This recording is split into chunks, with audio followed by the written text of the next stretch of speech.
Ma'am आपने आपको package book करवाया है जिसमें वाटर स्पोर्ट भी था, क्रूज पार्टी भी था और एक दिन साइट सीइंग भी था नॉर्थ गोवा का। तो कैसे रहा आपका पैकेज, बताइए मैम। ॲक्च्युली आमचा 25 जणांचा ग्रुप आहे. आम्ही बिल्डिंगमधून आमचे सगळे नेबर्स फ्रेंड्स सर्वजण आलो आहे. फर्स्ट टाईम आमचा एवढा मोठा ग्रुप पिकनिकना निघाला आहे. Yes.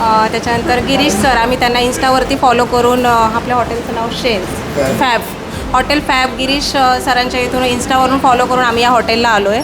आणि म्हणजे इथे आलेल्याचं आम्हाला असं बोलतात ना सार्थक झालं आहे. कारण की एवढ्या कमी पॅकेजमध्ये पर पर्सन 6800 पर अडल्ट, एवढ्या कमी पॅकेजमध्ये water sports plus site seeing plus म्हणजे अजून पण खूप साऱ्या ॲक्टिव्हिटीज आहेत ज्या 6800मध्ये कवर झालेल्या आहेत.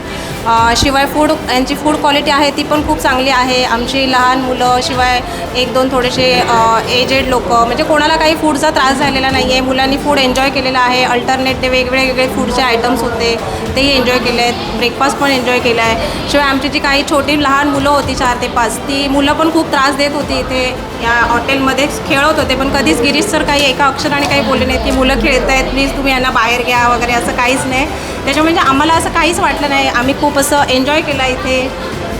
खूप छान वाटलं. Thank you so much ma'am, thank you so much. बहुत अच्छा फीडबैक दिया आपने, थैंक यू सो मच.